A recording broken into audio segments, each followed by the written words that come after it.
to 5-0 yesterday after beating the Rams in LA, and San Francisco is one of only 2 undefeated teams in the league. If you don't know about this defense, just ask Jared Goff, who threw for 78 total yards the entire game, had a QBR of 1.1. That's on a scale from 0 to 100. McVay's vaunted offense put up only 7 points. Ryan Clark's still here with us.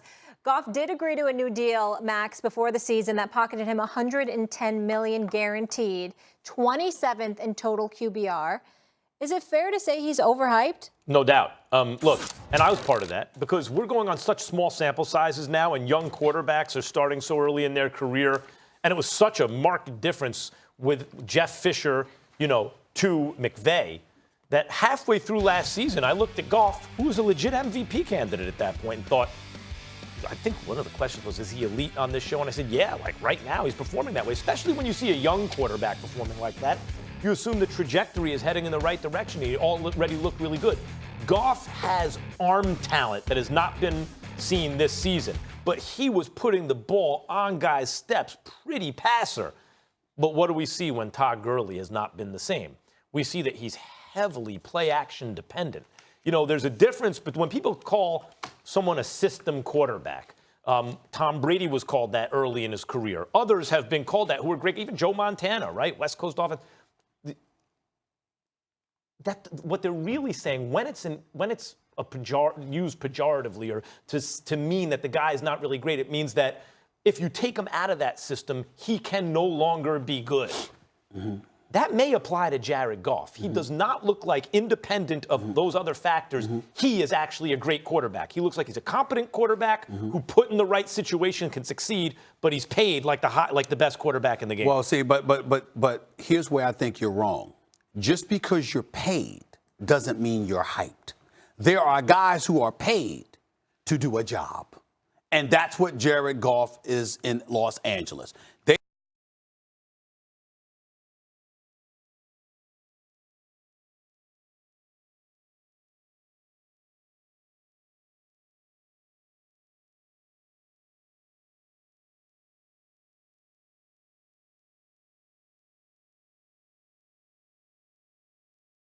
And whether it's Todd Gurley on offense, whether it's Woods and Kupp in the lineup, whether it's Aaron Donald and the crew on defense, as long as we have the right pieces around this guy, we're fine. So what happens? Todd Gurley's been compromised. We're hoping he comes back from his injury this upcoming week. They're clearly a different offense without him. You got guys in single coverage, wide out that can't seem to get open. You got a guy in Sean McVay. Dare I say, this league, Ryan, may have figured him out.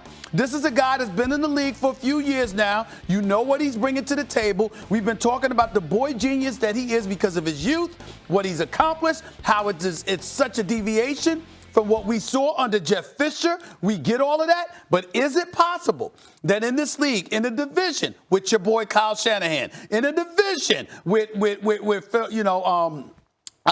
Pete Carroll. When you look at the rest of the guys in the National Football League, is it possible that Sean McVay may have been figured out, and as a result, you harken back to asking Jared Goff to do things that, dare we say, he may not have been capable of doing, which is exactly what was transpiring, albeit in a different fashion, under Jeff Fisher, Ryan. You know what's cool about this job is on Sundays we all watch the games together, and you're in the rooms with Rex Ryan, and you're in the room with John Fox, and you start to listen to Coach talk about how important having good players is. And even if you have a great scheme, it's the players that make that go. For the last 2 years, Todd Gurley has been the best overall running back in the NFL.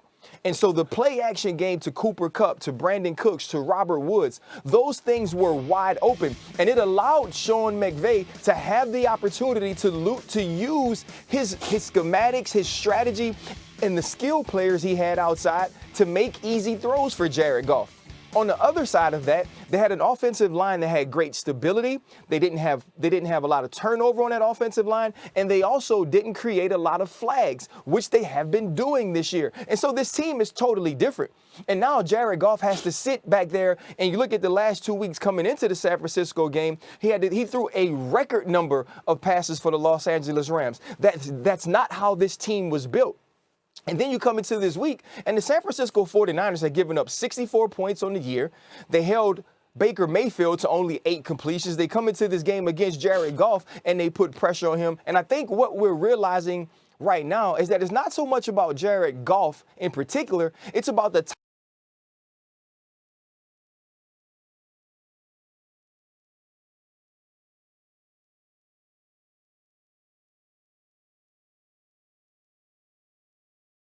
with Aaron Rodgers. And so as defensive linemen get more athletic, as you see the Aaron Donalds and the Nick Bosas and the type of defensive linemen that make you have to move and improvise and do things that require special talents, quarterbacks like Jared Goff will struggle when the rest of the pieces around him aren't the same. And even you can go to a smaller case when you look at Daniel Jones and Eli Manning. No, Daniel Jones isn't playing great when you look at what he's done the last 2 weeks with the turnovers against New England, but he's able to create more plays with his legs and with his athleticism than Eli Manning but I got can. a question. So I think that's what Jared Goff is being hurt with now, having to do the things from the pocket without having those special talents and those special pieces around him. I appreciate the breakdown, and thank you for that, because I know you're not wrong. And I also appreciate the point that you brought up about being on there or in ESPN on Sundays, because when I used to do stuff for NFL Countdown, when you there with Chris Carter and Tom Jackson and Boomer and Keyshawn and Trent Dilfer and coaches, all that stuff, it's unbelievable. You're absolutely right. But I need you to answer my question.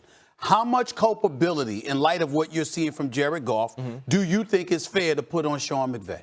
I think a lot of it's fair to put on Sean McVay, because I believe when Jared Goff made this huge turnaround, we gave Sean McVay all of the credit. And now that things are starting to turn the other way, he's going to have to be the guy that coaches them out of this. And I think, turnabout is fair play. And if Jared Goff's ascension, the reason that he gets this contract is because Sean McVay is a genius. He also has to be genius in finding ways for this team to be good when you're down offensive linemen and when you're down your best running back. But I do think for this team, I don't necessarily know that Sean McVay's been figured out, because it wasn't hard to figure out before. He was an 11 personnel guy. That was going to be one back. It was going to be one tight end. He was going to give you a lot of play before they snapped the ball, and then he was going to come right at you with play action or with run. And so I think that's pretty easy. It's about the execution, and right now the Rams aren't executing. That's right, the execution. That's why I'm down on Goff right now, right? Like, I understand what you mean. McVay gets the credit. He should get the blame. The coach can scheme it up right, and the players have to execute. So when you see the players executing, you also give coach credit. Wow, he schemed that up. The coach can't execute. Jared Goff hasn't been executing. He's been inaccurate. He was an accurate passer last year. And as I said, the ball comes out of his hand nice, but he's missing guys. He missed a touchdown. Can I ask you this quick question? Ryan, can I ask you this quick question, Max? Just to come to you with this. I get it. But if you remember during the Super Bowl, and I know obviously that's last season, McVay took a lot of hit, took a lot of blame, and he would tell you deservedly so for what he didn't do. So we saw, is it possible, and I'll ask this to both of y'all, but I want you to answer this, that what we saw in the Super Bowl, what Bill Belichick may have exposed, has had a residual impact on this season. 3 straight losses: Tampa, 55 points; Seattle, 30 points. You lose yesterday to San Fran. Is it possible that McVay may have been figured out? Maybe the league is catching up to him. That's certainly a possibility, because when you're like any sophomore campaign, right? A lot of times a player comes out as a great rookie year, and then the second year is a little bit off because the league is adjusting. Then his third year sometimes is the best year he ever has. And this goes in a lot of sports because now he's made that next level of adjustment. Also, I think we have to talk about Shanahan, guys, because the defense of the 49ers has been excellent and was excellent yesterday. And when you look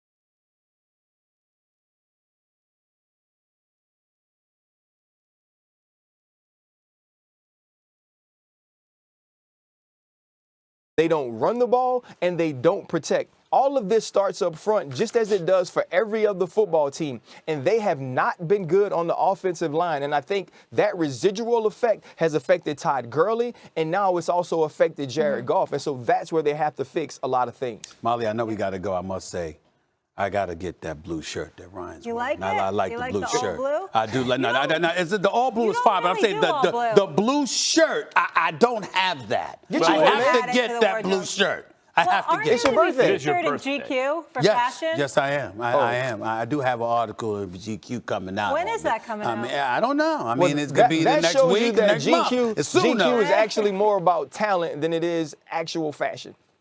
Because if you made it and Max didn't and Molly didn't, then they tripping. You but don't be disrespectful. So he's Don't be complimenting you. disrespectful. He's saying But I it's will all say good. this. But You're very I will say talented. I will You're a say big this. I will star, say this. that's why. He does have a point because as I've told Kobe on many occasions. Oh, my Kobe, goodness. a couple of times Kobe was on there and I had serious questions as to why Kobe Bryant was on there, looking like Gandhi at one point, and then he came up to me. Lawrence of Arabia or something. That's right. That looked the whole That's right. white And then That's Kobe just came up to me. fashion. When Kobe came up to me, I can't All right. repeat all the words because they ain't for FCCA.